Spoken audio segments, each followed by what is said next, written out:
Bagian berikutnya, mari kita lihat kejadian bencana industri. Ada terdapat setidaknya 132 kejadian bencana industri di seluruh dunia. Persentase terbesar adalah berasal dari berbagai industri. Sedangkan persentase kedua terbesar berasal dari industri tambang dan juga industri energi. Sedangkan industri manufaktur berkontribusi sekitar 14% dan industri pertahanan sekitar 7,5%. Berbagai kasus-kasus kejadian bencana industri dari industri pertahanan adalah sebagai berikut.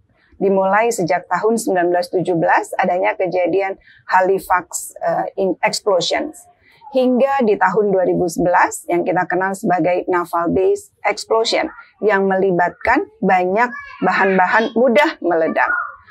Pada industri energi juga terdapat berbagai macam bencana industri yang berasal atau diakibatkan dari aktivitas industri energi. Dimulai dari tahun 1957 yaitu merupakan bencana nuklir di Inggris. Sehingga pada tahun 1978 yang melibatkan sebuah perusahaan migas.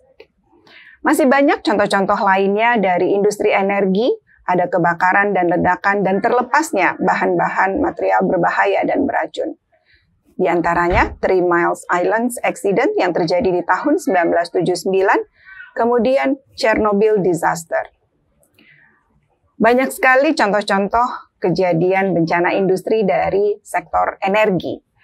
Terakhir yang kita ketahui adalah terjadinya kebakaran dan ledakan di beberapa industri energi. Misalnya Piper Alpha, Sayano Susenka Power Station accident, kemudian Kingston Fossil Plant Coal Fly Ash Slurry Spill, dan juga Texas Refinery Explosion. Masih banyak terdapat contoh-contoh lainnya bencana industri di sektor energi.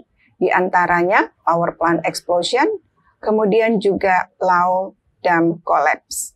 Selain itu, juga kita ketahui di tahun 2011 akibat adanya gempa bumi dan tsunami di wilayah Jepang yang mengakibatkan Fukushima Daiichi Nuclear Accident terjadi.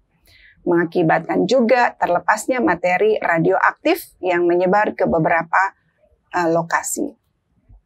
Industri pangan juga berkontribusi terhadap bencana industri. Di antaranya industri yang mengelola tepung dan juga poultry atau peternakan. Di antaranya menyebabkan kebakaran dan juga dust explosion atau ledakan debu.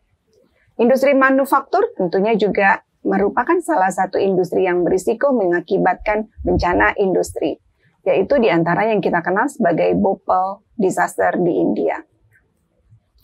Contoh lainnya adalah NZ Fireworks disaster yang pernah kita saksikan video sebelumnya pada bagian sebelumnya, dan juga beberapa contoh lainnya adalah kebakaran di daerah Dhaka dan juga building collapse di tahun 2013 di wilayah Bangladesh. Industri pertambangan juga berkontribusi terhadap kejadian bencana industri. Di antaranya beberapa kejadian adalah dari tahun 1866 hingga beberapa lainnya di tahun 1956. Dan juga misalnya contohnya terjadi di Italia, Val di Stava Dam collapse, serta beberapa coal mining disaster. Industri lainnya seperti industri amonium nitrat, fertilizer, pupuk ya, industri pupuk, serta juga tunnel atau terowongan, dan industri kimia. Ini juga berkontribusi menyebabkan bencana industri. Beberapa di antaranya pada tahun 1974 yang mengakibatkan bencana Flixboro dan mengakibatkan meninggal dunia 28 orang.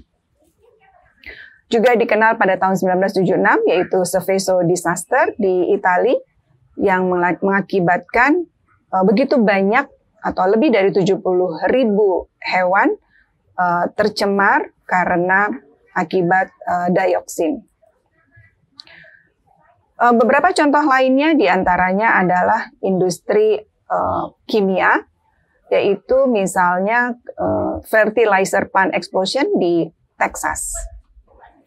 Baik, rekan-rekan sekalian, terakhir yang kita saksikan adalah di tahun 2020, yaitu visa Khapat-Nam gas leak atau kebocoran di sebuah industri kimia. Dan pada tahun 2020 juga adanya Beirut explosion. Bagian berikutnya adalah terkait dengan bagaimana kita melakukan mitigasi bencana industri. Apa yang dimaksud dengan mitigasi bencana industri? Yaitu upaya-upaya yang dapat dilakukan untuk mengurangi risiko bencana industri. Berikut ini adalah salah satu video dari kami yang kami persembahkan untuk Bapak Ibu mengetahui apa saja upaya yang dapat dilakukan untuk meminimalkan bencana industri. Dimulai dengan apa saja penyebab bencana industri, definisi kegagalan teknologi, apa penyebab kegagalan teknologi, dan upaya-upaya yang dapat dilakukan untuk mengurangi risiko bencana industri. Mari kita saksikan bersama dan selanjutnya kita bisa lakukan diskusi kelompok.